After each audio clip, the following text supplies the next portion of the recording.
tal? Sean todos ustedes bienvenidos a esto que es el ático del Kraken. Los saluda Os Voltaire.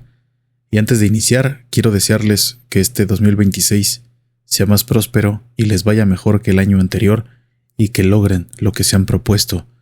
Por parte del ático del Kraken y los que conformamos este canal, esperemos traerles relatos de manera más constante, ser más constantes y por qué no proponernos la meta de llegar a 1000 suscriptores. Así que me gustaría mucho que nos ayudaran compartiendo, comentando, dándole like para que el algoritmo pues nos ayude un poquito y llegar hacia más gente y traerles más relatos. Vamos a iniciar este año con el pie derecho, ya que tenemos un relato adaptado por la magistral pluma del jefe Vulcano. Así es, para los que preguntaban por el jefe Vulcano, pues sigue colaborando en este canal, ya que este canal pues es tanto de él como mío. Y pues, sin más que agregar, vámonos con el primero del año. El Panteón de San Isidro es un relato de un taxista o conductor de plataforma. La aplicación marcaba 7 minutos para que la unidad llegara hasta nuestra ubicación, aclarando que los minutos de estas aplicaciones de taxis entran en una especie de agujero negro cuántico, ya que el tiempo corre de distinta manera. Si la aplicación señala 7 minutos, para los encarnados en este plano, esos 7 minutos pueden representar hasta 15. Al abordar la unidad y posterior al protocolo de los operadores y pasajeros, como «Buenas tardes, Carlos», a lo que el operador responde con el mismo saludo, pero con distinto nombre. «Hola, ¿Griselda?», refiriéndose a mi esposa. El operador generalmente pide la clave de servicio y pronuncia la frase «¿Iniciamos con su servicio?». Existen 3 tipos de conductores de taxis de plataforma: los que son una tumba y solo se limitan a dar las buenas tardes y al final cierran con un «servidos, hemos llegado a su destino». Y existen los del segundo tipo, que son aquellos que amablemente ofrecen una botella con agua y van al tanto del confort y ambiente del viaje, género musical, temperatura, si suben o bajan las ventanillas. Y por último, los que hablan hasta por los codos. Esos son mis favoritos, ya que el viaje se vuelve una verdadera entrevista y una fuente inagotable de aprendizaje. Aquel día, Carlos inició con afirmaciones trilladas, como el clima, tema muy socorrido para romper el hielo, para después entrar a temas laborales, políticos y existenciales, ¿por qué no? Para nuestra fortuna, aquel día el tránsito vehicular era intenso, por lo que adopté, como yo lo llamo, en modo Cristina Pacheco. ¿Cuántas horas te permite trabajar la aplicación?, pregunto ya sin miramientos. 12 horas por seguridad para evitar el cansancio en los operadores, aunque hay truquillos para chambear más tiempo, contesta Carlos con autoridad. ¿Prefieres trabajar en el día o en la noche?, pregunto siguiendo con el bombardeo de preguntas. Por la noche. Es mejor, ya que evito el calor y el tránsito, aunque el factor de inseguridad aumenta. ¿Y desde cuándo trabajas en la plataforma? Tengo ya 5 años, aunque antes trabajaba en un sitio de taxis. Es aquí donde detecto que es el momento de lanzar toda mi artillería. Carlos, ¿en estos años te ha pasado algo extraño? ¿Algo paranormal? Si le contara. Pues cuéntame. Mira cómo está el tránsito, le dije, al momento en que saco de mi mochila mi libreta de notas y mi fiel compañero, mi bolígrafo. ¿Por qué la pregunta?, me dice Carlos en tono amable y curioso. Después de explicarle de forma muy estructurada y expedita las existencias del canal en YouTube del ático del Kraken, Carlos se motiva más e inicia con sus relatos, no sin antes preguntarle si me da la autorización de difundir los testimonios aquí relatados. Como le decía, antes de trabajar en plataforma, estuve muchos años en sitio de taxis. Ahí es donde más cosas me pasaron, mejor dicho, nos pasaron, porque no solo a mí, joven, a muchos de mis compañeros. Carlos, por favor, hábleme de tú, le pido amablemente, a lo que accede, levantando el pulgar. Híjole, no sé por dónde empezar. Eres el primer cliente que me pregunta eso. La mayoría son muy serios o van con el celular metidos en su mundo. Pues dale, Carlos. Como vayas recordando cualquier detalle que se me atore, te aviso, y no te saques de onda si me ves anotando como loco en mi libreta. Lo primero que recuerdo que me sucedió fue en un sitio que estaba por la colonia Roma, como te decía. siempre he preferido trabajar de noche. Tenía como 20 años, y los compitas de aquel sitio me contaban cosas bien extrañas. Al principio pensaba, ya sabes, que me estaban calando o que me querían dar mi novatada. Charlie, así me decían, aguas con la rubia del eje central, mi carnal. No la subas, porque es una muertita. Charlie, abusado con pasar por los panteones, porque se te suben los muertitos. Ya sabe, todas esas historias que ya parecen comunes entre conductores de taxi. Todo iba normal. Pasajeros borrachines, parejas de novios, dándose sus arrumacos, pasajeros muy deprimidos que de pronto se soltaban llorando y terminaban por cortarme sus broncas, chicas que se iban maquillando. Todo era ya para mí normal, hasta aquella noche, en la que tuve el grave error de subir pasaje fuera del sitio, lo cual, pues está prohibido por varias razones. Pero ya sabes, la ambición de ganar unos centavos más. Acababa de dejar a un doctor en el hospital, regresaba a mi base, cuando vi que un joven como de unos 20 años me hacía señas. Se veía bien vestido y no estaba borracho, porque caminaba derechito. Así que me dio buena espina y me detuve, bajé el vidrio lateral de mi lado y le pregunté que a dónde iba. Me respondió que para la Narvarte. Me quedaba como anillo al dedo, porque como le dije, mi base estaba en la Roma, muy cerca del Parque México. Así que quité el seguro de la puerta delantera y le dije, súbete. Él se negó y me pidió que le abriera la puerta de atrás, a lo que accedí sin darle importancia. Avanzamos por el viaducto. Me salí en Amores, para irme ya por la lateral. Mi intención era darme vuelta en Cuauhtémoc, justo donde estaba el parque de béisbol del Seguro Social. Ya sé por dónde va la cosa. Interrumpí de manera torpe el relato de Carlos. Pero déjame hacerte una pregunta. ¿Durante el trayecto, el joven te hizo plática? No, para nada. De hecho, lo iba viendo por el espejo retrovisor y hasta pensé que ya estaba cansado porque se me empezaba a nublar la vista. Y justo cuando di la vuelta a la derecha para tomar Cuauhtémoc, el joven desapareció. Fue en un segundo, te lo juro. Solo le quité la vista así de rápido como chequeé los dedos, para dar la vuelta y centrar el carril. ¡Pum! Te lo juro, que no había forma de que se bajara. No escuché el ruido de la puerta, nunca se abrió, no me dijo que me tuviera. Simplemente se esfumó. Oye, Carlos, pero esa historia todos los taxistas la cuentan. Le referí incrédulo. Por eso mismo, joven. ¿No crees que hay algo sin explicación si a muchos taxistas nos ha pasado esto? Hice una pausa tensa que quedó flotando en el aire, entre darle el beneficio de la duda o de plano descartar esta historia tan trillada. ¿Y cómo acabó ese viaje? Me refiero a qué sentiste, te regresaste a la base, ¿cómo acabaste aquella noche de servicio, Carlos? Pregunté, dejando de anotar en mi libreta. No, pues como dicen, casi me hago diabético. Hasta me orillé para ver si no estaba desmayado o dormido en el piso del coche. Abrí la puerta y no estaba. No había nadie atrás. ¿Le viste bien la cara? Sí, seguro, y no se veía pálido ni nada raro. Lo único que se me hizo raro fue que no me hizo plática en todo el camino. Pero bueno, hay gente así de seria, como te dije. ¿Por qué crees que desapareció en esa esquina?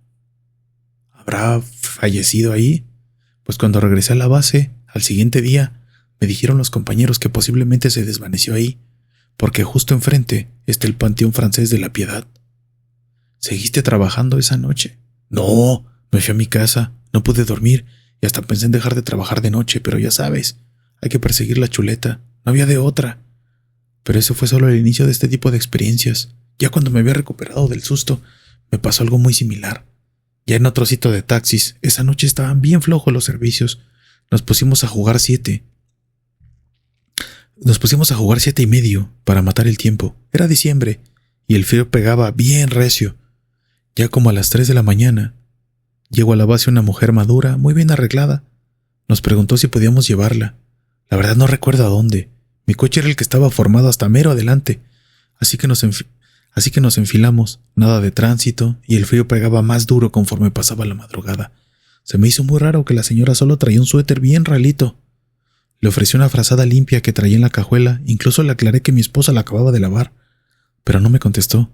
Solo me dio las gracias con la mano. Su mirada era muy extraña, como de alguien que tiene una gran paz. Como se trataba de una señora que no representaba algún peligro, solo reporté por radio una vez a la base, incluso no sé claves, y justo al entroncar sobre el río Churubusco, sentí que el coche se enfrió más. Y más. Y joven, de verdad, le juro que lo que voy a decirle no es broma. Por el espejo retrovisor, empecé a ver que las luces del coche de atrás me lastimaban mucho, y fue cuando noté que la luz pasaba por el cuerpo de la señora. ¿Cómo? ¿O sea, su cuerpo se puso traslúcido? Le pregunté, sabiendo que su respuesta iba a confirmar mis sospechas. Sí, joven, por el cuerpo de la señora pasaban las luces del coche de atrás. ¿Y qué hiciste? Me empecé a orillar y a rezar en voz alta. Lo que buscaba era bajarme y echarme a correr, pedir ayuda o algo, pero no quería estar en el coche. No fue necesario. Ya cuando estaba en el carril de baja, la señora se empezó a desvanecer. Aún así me bajé del coche y pasó una patrulla de tránsito. Le hice señas para que se detuviera. Les conté lo que me había pasado. Me ofrecieron un cigarro. En aquel entonces yo fumaba mucho, así que les acepté el cigarro. Me dijeron que nunca les habían contado algo parecido. Que si ven cosas raras o más bien gente muy extraña en la madrugada, pero nunca les habían compartido historias de fantasmas. Estuve como una media hora con ellos. No me quería subir de nuevo al coche, pero me tuve que armar de valor. Por radio solo reporté a base que iba de regreso. Me fui rapidísimo y en cuanto llegué les conté todo. La verdad creo que la mayoría no me creyó. Hasta que meses después le pasó lo mismo a un compañero, y aunque no lo crea, joven, a partir de esas experiencias, lo que hacíamos era cobrar por adelantado a los usuarios ya por la noche. De esa manera nos asegurábamos de que no traíamos a un muertito o muertita en el coche. ¿Lo de tu compañero fue igual?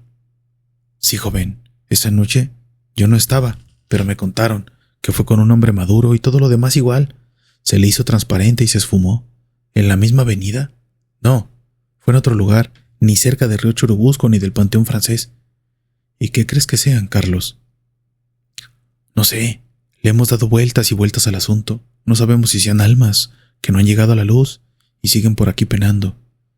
No me digas que te han pasado más cosas, Carlos. Sí. Y una casi le cuesta la vida a un compañero. Hoy ya no paso de noche por panteones, bueno, y ahora con la aplicación le busco dar vuelta. Muchos usuarios, sobre todo las mujeres, me han llegado a amenazar porque me desvío de la ruta unas cuadras, pero luego les explico la razón. Unos sí entienden, pero ya 2 veces me tocó que me reportaran y se bajaron de la unidad. La verdad las entiendo. Ya ve cómo ahora levantan a tanta jovencita. Pero, cuéntame, Carlos, ¿qué te pasó cerca de los panteones? Bueno, para ser exacto, solo en uno. ¿Conoces el Panteón de San Isidro? Sí, claro. El de Azcapotzalco, ¿no? Ese mero, joven, ese mero. Bueno, pues un día nos reportan por radio que una de nuestras unidades se había accidentado afuerita del panteón. Todos salimos tendidos hacia el panteón. Se había accidentado el Fer. Cuando llegamos, la ambulancia ya se lo había llevado, pero el coche aún lo estaban moviendo los bomberos. Pobre Fer. Tenía poco que acababa de sacar su coche y fue pérdida total. Se subió a la banqueta y se estrelló con un poste. Estuvo grave. Estuvo como 15 días internado en el hospital. Ya cuando lo dieron de alta, nos contó qué le había pasado. Nos dice que iba dando la vuelta sobre la calle de Lucio Blanco y que justo al doblar que se le atraviesa un niño, pero que ya no pudo evitar atropellarlo. Aún así dio el volantazo y se subió a la banqueta y se frenó con un poste. Nos dijo que como no traía el cinturón, se pegó con el volante en el pecho y que su cabeza se fue contra el parabrisas. Que cuando ya despertó en el hospital preguntaba por la salud del niño y fue ahí cuando le dijeron que no había ningún niño. Ningún niño había en el accidente. Pensando los doctores que se refería a algún pasajero, hasta que él les aclaró que se había estrellado porque un niño se le atravesó justo cuando él iba dando vuelta en la calle. Los doctores le dijeron que el único lesionado había sido él. La verdad pensamos que del golpe estaba alterado, que había pasado algo con su realidad. Hasta que un día, al ir pasando por la misma calle de Lucio Blanco, no miento, joven, yo iba por la calzada San Isidro, clarito veo que sale un niño corriendo. Pero imagínese, joven, eso no es normal. Era como la 1 de la mañana. La diferencia es que, como yo iba de frente, pude ver clarito al niño. Se veía traslúcido, la carita bien pálida. ¿Y qué hiciste? Afortunadamente iba muy despacio y pasé juntito al niño. La carita se veía normal como cualquier niño, pero le aseguro que era una almita penando, porque no se veía clara su silueta. Desde ese momento, no me haces pasar de noche por un panteón. La diferencia es que ahora a los usuarios de la plataforma Les aviso desde que se suben que voy a modificar la ruta unas calles. Muchos me dicen que sí sin preguntar, y otros no se aguantan la curiosidad, y les cuento lo que me pasó a mí y a mi buen amigo el Fer. ¿Y les han pasado cosas de este tipo a otros compañeros? Sí, por eso te digo que si hay algo más allá de este mundo, o simultáneo, como lo quieras ver. Ahora hay otra situación que me queda clara. Hay quienes por más que viajan y suben a cualquier persona, nunca les ha pasado nada. Ellos no se burlan, pero no creen en nada de esto. Tengo la creencia que entre la sensibilidad y el estado de ánimo anda mal, somos más propensos a percibir estas energías. ¿Estás de acuerdo que es mucha coincidencia que nos pase lo mismo pero en distintos lugares, a distintos operadores? Oye, y ya siendo conductor, ¿de aquí de la plataforma te ha pasado algo paranormal? No, pero pienso que es porque como no podemos subir pasajes sin generar el servicio, además yo ya me protejo mucho. De noche no acepto servicios con pago en efectivo. Sí he visto cosas raras, pero más de este mundo. Otros compañeros de plataforma se han compartido que de pronto ven gente parada y se desvanece, pero nada que a mí me conste de primera mano. Volteé a ver el celular de Carlos, que como todo taxi de plataforma está en el soporte sujeto al tablero, y vio que ya marca 10 minutos para llegar a nuestro destino. Oye, ¿y después de lo que te pasó en el viaducto y lo del Panteón San Isidro, hiciste algo con el coche? Sí, los llevamos a bendecir. Eran 2 coches distintos. Ya con esto me quedé más tranquilo, sobre todo con lo de la mujer que iba atrás. Sentía muy feo cada vez que me subía. Saber que traje a alguien que ya no era de este mundo en el asiento trasero me ponía muy nervioso. De hecho, no dejaba de voltear por el retrovisor. Sentía que alguien me veía. Estoy seguro que era pura sugestión. Los mensajes de viajes potenciales en la aplicación rompió con nuestra interesante charla. Fue en ese momento cuando me percaté que mi esposa e hija no habían pegado ojo en todo el camino y parado oreja. Esbocé una sonrisa ligera. Bueno, joven, llegamos. Espero en verdad algún día escuchar mi testimonio en su canal. Pero, ¿cómo me va a avisar? Pásame tu número, Carlos. Ahorita te mando un WhatsApp y me registras. Te prometo que en cuanto se publique, serás de los primeros en escucharlo. Cuídate y buen camino, dije abriendo la puerta después de estrechar su mano. Bajamos. El automóvil se alejó en medio de la tarde aún soleada, no sin dejar de imaginar cómo se había visto aquella mujer translúcida en el asiento trasero. Para el ático del Kraken, en la voz del juglar de la noche, Os Voltaire, y desde un recóndito asiento, en el multiuniverso translúcido, el jefe Vulcano. Ahora bien, en algunos relatos creo que ya no había dado o intentar dilucidar, dar una explicación de qué es lo que posiblemente vio Carlos o han visto muchos conductores. No hace mucho estuve platicando con un conductor de plataforma, igual de estas cosas sobrenaturales para intentar rescatar un poco, y él ha contado lo mismo, pero en un estado distinto de la República Mexicana, en el estado en donde vivo actualmente. Los fantasmas no viajan. ¿O sí?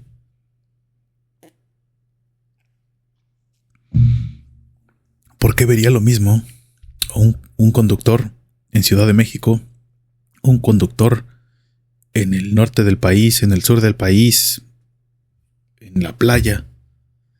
Hay una teoría en el esoterismo que dice que estas entidades no son fantasmas per se, sino que son otras cosas. Son duendes, son ángeles, son demonios. La diferencia es esta. Y el chofer de la plataforma con el que viajé hace unos meses atrás me contaba esto. Un amigo le negó el viaje cuando andábamos en el taxi, a la aparecida de aquí de la avenida Patria. No, se lo juro, joven. 200 metros adelante se embarró mi amigo en un árbol. Él nos platicó eso. A mí me hizo la parada, pero yo no le negué el viaje, yo la subí. Y sentí el frío, los escalofríos. Se veía mi aliento, pero a mí no me pasó nada. Siento, mi joven, que esas han de ser, pues estas cosas del bajo astral, como dicen allí en los cuentos de terror. Y que si no les ayudas, te perjudican. Y yo le creo al conductor que me hizo el viaje, porque pues sí, en el esoterismo se dice que estas entidades hacen ese tipo de cosas, ya que los seres humanos no les suponemos más que diversión, ¿no? Seríamos como unas hormigas y ellos serían un niño con una lupa. Nada más nos quieren para entretenerse, para divertirse. Hay otras personas que dicen que sí, que son almas en pena, las ánimas del purgatorio, alguien que está penando y pide un viaje, porque necesita llegar. ¿A dónde? Pues hacia la luz, tal vez. A fin de cuentas nadie lo sabe a ciencia cierta. Pero yo quiero creer que tal vez sí son estas entidades traviesas que quieren hacernos saber que del otro lado hay más cosas. Sin nada más que agregar, más que darle las gracias a Carlos por este relato y al jefe Vulcano por adaptarlo, no me resta más que decirles que le den like, que se suscriban, que compartan, que comenten para llegar a más personas y poderles traer más relatos. Ahora sí, nos despedimos. Feliz año. Que les vaya bien y que sea muy próspero. Que pasen buenas y terroríficas noches. Están escuchando El Ático del Kraken.